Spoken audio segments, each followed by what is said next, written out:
Infrastructure has gone from the boring building of roads, bridges, and water systems to be all the rage, not just in the United States, but all around the world. Bob Steele of Perella Weinberg helped put together one of the biggest deals in recent years, BlackRock's purchase of Global International Partners for $12.5 billion. But when we sat with Bob, we started with the larger context. I try to think about this with a bit of an on-ramp into the conversation.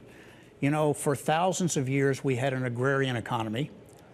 For a little more than 100 years, we transitioned to an industrial economy. And now we're in the stage of moving to a knowledge and global economy. And each one of those economies required a different set of foundational infrastructure in order to allow the economy to succeed. And so there are lots of transitions going here, and there'll be lots of spending required to organize that transition. You're right, there's an energy transition underway, but there's also a transition with regard to how we move goods and services in a global economy, ports, airports, things like that. And so, and the digital infrastructure required too. And you know, we all grew up where we built a highway system in America to move cars.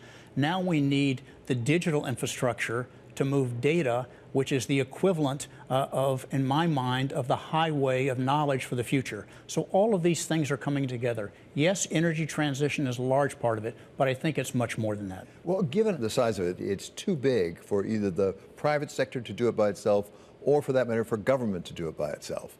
What is the relationship between the private and the public as we move into this transformation you describe in infrastructure?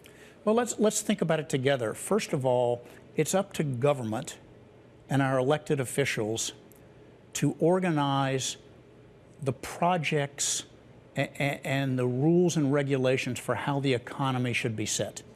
And that's their job, is to lay out what's the destination or the blueprint. And I think that, but when you get to implementing that, I believe there's a special role for the private sector that I believe can do, in many cases, a better job of organizing, executing, planning, and delivering on the ambition that government has outlined. That the government's going to write the rules on energy transition. What are the requirements for cars? What are this and that? But it's up to business to respond and work with government in order to lay down the tracks to accomplish this and take us to the destination that our elected officials have organized in response to what we all think and need. In the U.S., the government has laid down a lot of infrastructure track in the last 3 years through the Inflation Reduction Act, the Bipartisan Infrastructure Bill, and the CHIPS and Science Act. I think that the three examples you gave of legislation and direction from the federal government are all in the right way, and they're serving as a stimulant to basically encourage this type of investment. We know that the CHIPS Act, while controversial, is going to bring new focus to the semiconductor industry in the United States. And the group on behalf of Secretary Raimondo that's organizing that are working hard to make sure the money is allocated in the right way to the right places so that when we come back in 3 to 5 years, we've really made progress. And think about that for a second. It was a government-organized project. The government's brought in outside advisors to help them allocate the capital. The capital will go to companies who now are going to be managing that way. That seems to me like a good combination of interest and skills where hopefully we'll make progress on this. But it's going to take a long time. Whatever the efforts of the U.S. government, it's not alone in pushing hard on infrastructure, particularly when it comes to chips, and particularly when it comes to China. You know, it's easy to imagine a fantasy world in which no one's subsidizing, but that's just not the world that we live in. And in fact, China started its semiconductor subsidies first. In 2014, Xi called semiconductors a core technology, and China started setting up its first government-backed investment funds to pour money into the chip industry. And so whether you're the US or Japan or Europe, you've got to act with that as a fact. That's just a given. And you've got to devise your policy around that. And I think one of the reasons why the US Congress passed the CHIPS Act was because they realized that there were US firms, US-based firms, that were getting more money in subsidies from foreign governments than from the US government. And so given those circumstances, it wasn't a surprise that US companies were moving manufacturing overseas. And so Given the scale of Chinese subsidies, I think a lot of governments are saying we might not like industrial policy, we would be skeptical of it, but what is the alternative? Given the size of the need and the opportunity, the government alone can't drive the transformation in infrastructure that's needed, including large nonprofit foundations like the Rockefeller Foundation. Every big company out there should be a big part of this transition. If you run a food company, you should join a coalition we're helping to establish that wants 50% of your supply chains to be from regenerative agriculture, agriculture that actually sequesters carbon and avoids releasing unnecessary carbon into the atmosphere. And those types of transitions are going to be fundamentally commercial transitions. One way to let the marketplace direct all this capital to the most effective uses is through a voluntary carbon market.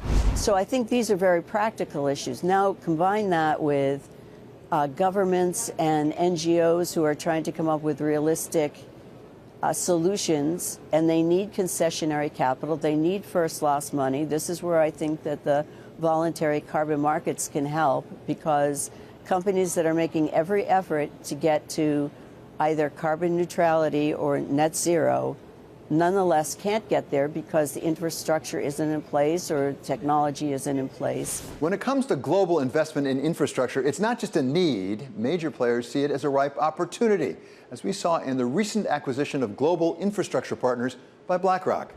This is going to be the golden age of infrastructure investing, both in terms of the need for capital as well as investors who want that capital, okay? And so the question we asked ourselves was, how can we accelerate the pace at which we're getting things done? Investing in new assets, as well as getting pension funds, wealth funds, asset managers to give us additional capital. And so if you look at the marriage between ourselves and BlackRock, Rob Kavito said it was 1 + 1 = 4. I'm not sure whether it was 4 or 5 or 3, but he's certainly right that 1 + 1 is more than 2. As Larry said, perfect mirror images of each other. They have a great infrastructure business, but very complementary with ours. We do large cap transactions, they do mid cap transactions. They have a terrific infrastructure debt business. It's primarily investment grade.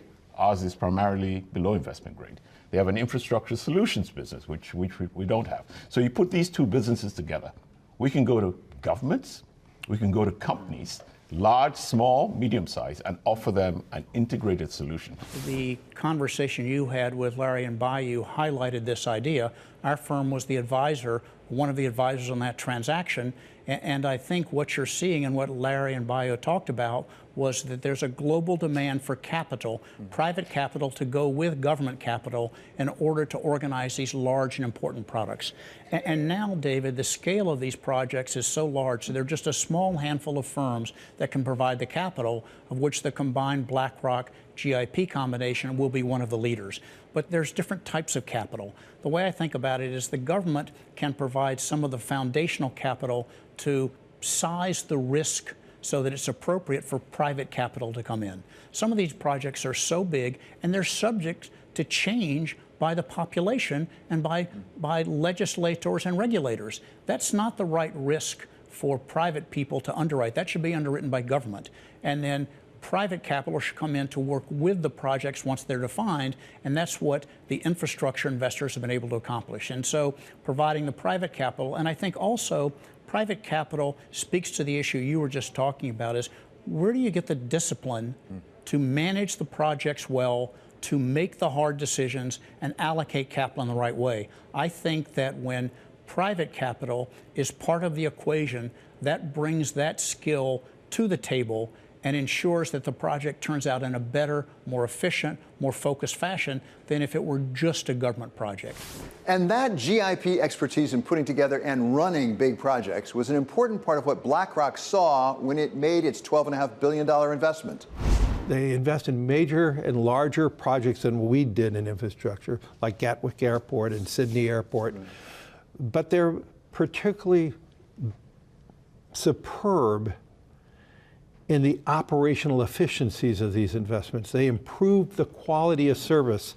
And so if you think about what we have brought at BlackRock over the last 8 years in infrastructure, what GIP has been doing since 2006, The two organizations look like a perfect match, and then you overlay the cultural connection, and we always underestimate the cultural connection.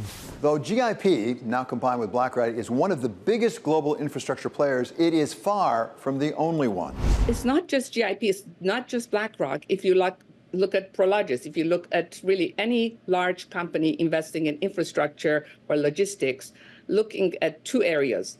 One is clean energy and energy transition in order to reduce costs and increase reliability and reduce risks, and also AI, obviously. And those are getting more and more intertwined, and the interrelationship between AI and clean energy, I think, will be an interesting area to watch. When we're talking the trillions of dollars that will be needed for infrastructure investment around the world, you simply can't get there without major roles for the private sector and for the markets. I trust the marketplace and business on behalf of the marketplace with their ambitions to organize how to pursue the path. And so that'll be the idea. We know that we have an issue with greenhouse gases, and we know we have an issue with the carbon aspect of the economy. Now, as I said when I started, there were 100 years of the industrialization of America, and the driving energy form came from hydrocarbons, and that was successful. It lowered the price of energy, and we know low energy prices and energy availability are very progressive, positive aspects for growing the economy. And we became connected to that form of energy, and it accomplished a lot of great things. Now we're at a point we recognize that's not the right path for the future. So we're going to pivot. We know the large generators of greenhouse gases. We know it's transportation, we know it's heating, we know it's industrial, we know all the different things that are, and we're going to have to make adjustments to each one of those things by public policy, and then I think the marketplace can respond by helping to organize it in the right way.